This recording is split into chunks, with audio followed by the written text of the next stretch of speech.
Hey folks, good morning and welcome to another episode of Steelers Morning Rush. I'm Alan Saunders. It's Tuesday, September 9th. We're going to talk to Mike Tomlin today about the Pittsburgh Steelers Week 2 game against the Seattle Seahawks at Acrisure Stadium. That's happening on the South Side today at noon. I'll be there for Steelers Now. Talk about it on this channel and on your audio feeds with Smitty on the afternoon drive at 6 o'clock.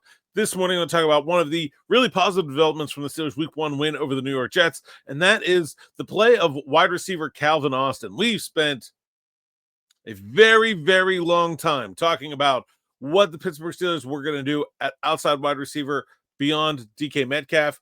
Calvin Austin was obviously their top internal option the entire time. The question was, how good of an internal option was that, and could it be?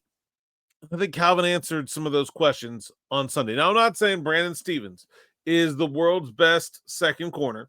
He's not.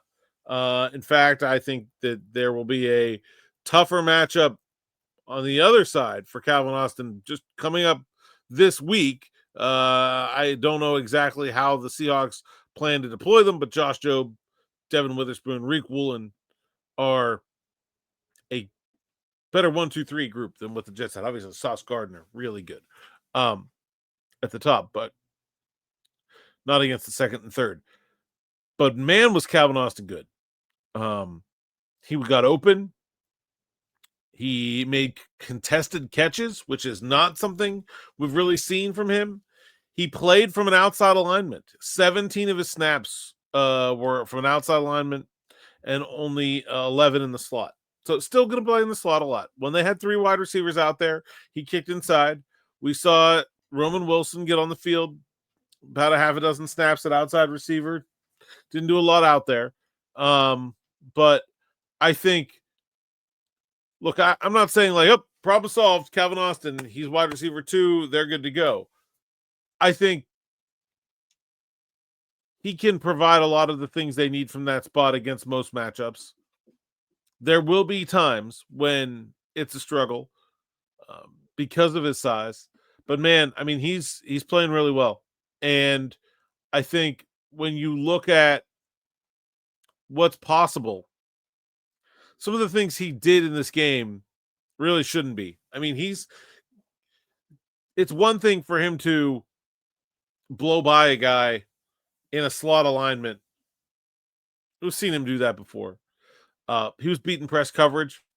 Brandon Stevens is not necessarily the best corner in the league, but he's 6'1", 216. He should be able to press Calvin Austin into oblivion. The Jets ran a whole bunch of man-to-man coverage and just couldn't do it. Couldn't beat him. And so if Calvin Austin had been like beating zone or in motion constantly, so there's relatively little motion in this game, or doing some of those like Arthur Smith tricks, right? Like we saw him use to get Ben Skoranek open, for example. If that's what was propping up this performance, I think you could say, well, it was a good game for Calvin Austin, but it wasn't. It wasn't. He was beating a fairly legitimate number 2 corner one-on-one. He was beating man coverage, beating press, and he had a really good game. And I think, I'm not saying problem solved, and there was a report yesterday that the Steelers are looking at Tyreek Hill from Mike Florio, and I don't have any reason to doubt that. In fact, I know the Steelers, the whole Jonnu Smith trade started with a call about Tyreek Hill. Like that's how that started. So I don't doubt that the Steelers are still showing interest there.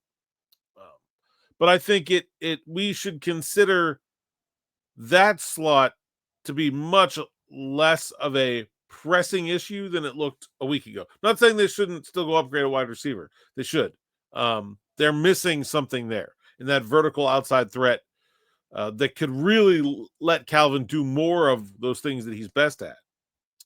But what a game, what a performance. And I think really one that should quiet a lot of the noise about the wide receiver position in Pittsburgh. All right, that's all I got for this morning. More from Mike T after his press conference. Me and Smitty here on the afternoon drive, 6 o'clock. And then make sure you're sticking around for us in the evenings. We've got Steelers Night Shift coming up on Wednesday. Myself and Joe Morrison, and Pelusi's Pick'em with Julian Pelusi on Thursday at 8 o'clock right here on the YouTube channel, where we'll be picking some games, making some fantasy plays. So if you guys have questions, for that show. You can leave them here throughout the week. And of course, Night Shift is live. So you got to join us Wednesday at 8 to get your question on there. All right. Until next time, thanks for listening. Thanks for watching, and enjoy.